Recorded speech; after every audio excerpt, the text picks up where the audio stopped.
Let me first, I suppose, as the first speaker, take on a couple of responsibilities for everybody.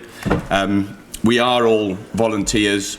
We all put in our own personal time, and I think this kind of forum is a fantastic way for us to acknowledge each other and all the hard work that we all do, because it is all, you know, it is all our own time, it's all volunteering, and we do it for the love of the sport and the love of the culture and the love of the games and the love of competitions like this where we get together, we have a great crack, we play a bit of football and hurling.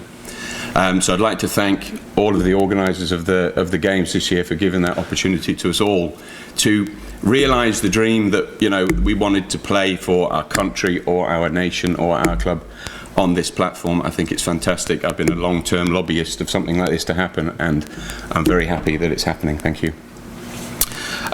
Secondly, to the DFA and the GAA, I think that money has enabled us all to realise our dreams of some of the initiatives we want to put into play over the long term.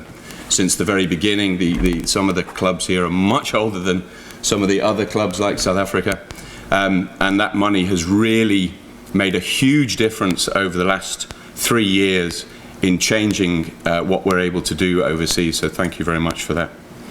And then Joe, unfortunately he couldn't be here, so he has given me the job of talking about what we're doing in Asia, and that's primarily trying to develop sustainability within our county board, moving it forward. We have a very the transition in Asia, the turnover of people is huge, and creating sustainability is then very difficult.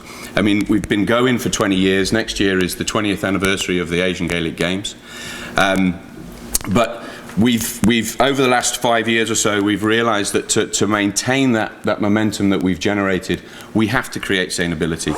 And that means engaging local communities, engaging schools, and bringing Gaelic into curricula around the various schools in Asia, and ensuring that we can develop sport amongst the youth. Because traditionally it's been the adults, you know, the games has very much been about the adults, and that's been changing over the last few years.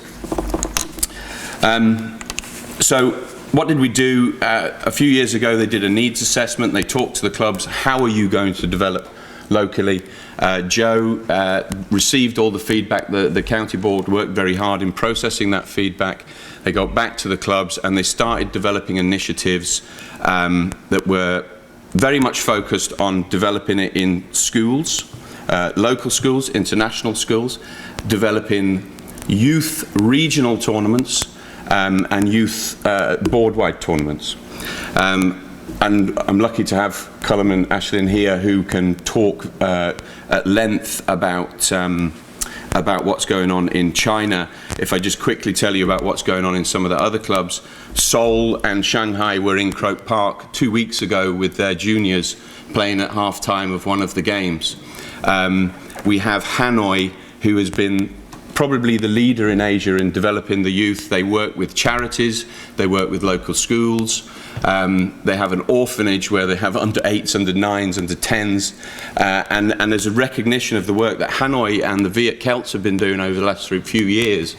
The first county-wide youth championships will be taking place in November of this year. It's not the same time as the Asian Gaelic Games. It's got its own tournament happening 3 weeks later in Hanoi, and that will have the under 8s, under 12s, under 14s and under 16s, and that's largely due to the work that's been going on in all the clubs over the last 3 years, developing that capability and that participation. And then maybe, I mean, it's always best to talk about real life examples. This year we're looking and seeking for money for Beijing for the work that those guys have been doing, and that's why one of our teams this year is coming from Beijing, young lads from the university there. Cullum, maybe you can say a few words on that. I suppose, like, I kind of in awe really of seeing the Asian Youth Games, because Beijing is a city where there isn't many families, and if somebody has a kid or whatever, they usually move from the city, because Beijing obviously has different, even though it's a great city, it still has a bit of pollution, so it's not a great place to, we'll say, foster families and stuff like that. So we, as as you mentioned, sustainability is the key thing. We look at the club, it's a very vibrant club, but you do worry that expats will move out. So we looked at it, who's going to be here longer than us? It's going to be the Chinese, they're going to be here longer than us. So we looked at the university, and with the help of Ailish here, just said it to her one day, what do you think, bit of Gaelic? And you said it was something you were thinking of introducing into Ailish, the Vice Principal of the Beijing Dublin International College, and they have a very good program there where they introduce a lot of Beijing Dublin International College is a joint college of UCD and a Chinese university. So the students are students of both universities and will graduate with 2 degrees. But and many of those students will come and complete their final year of study in UCD. So my Chinese colleagues are always interested to introduce Irish culture and sports and activities. So when they mentioned they wanted something Irish, it didn't take me too many seconds to come up with the GAA. Yeah. I'd already received a very warm welcome when I went along, mostly for the social aspect, to be honest.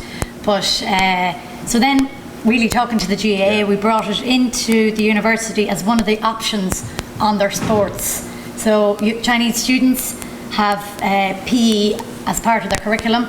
So like choosing swimming or basketball, they can choose Gaelic football. So it's received a huge amount of interest. So it's the first time ever, we believe, in China that Gaelic football is a module in your physical education, and we get to pass and fail them. We don't fail too many of them. It just comes down to basically attendance, but it's more about attitude and things like that. So that's the sustainability, that's what we're looking at. So that long term, there will be people in the city of Beijing. Like I went to the Asian County Board last year, we told them about this. They said, you're promoting Brand Ireland, the same as everybody else here in the room. That's what we're doing, same with all the other clubs in Asia, America, Australia. And we were just delighted that the Department of Foreign Affairs and Trade and the GAA backed us and the Asian County Board, and that's it. And just to mention, the project is to purchase goalposts to put out at the university, so we can more and more bring the expat and the native team together to kind of really engage. And I mean, from the university's perspective and my own, that's what I'm after. I don't expect them to be Gaelic football stars, but to have that opportunity to engage with expats and Irish people is great. And I think that's the key for us across Asia. We've managed to get it into the school curricula in Korea, in Malaysia, in Singapore, in Vietnam. It's being taught in the schools as part of the curriculum. And that's key for us. So, thank you.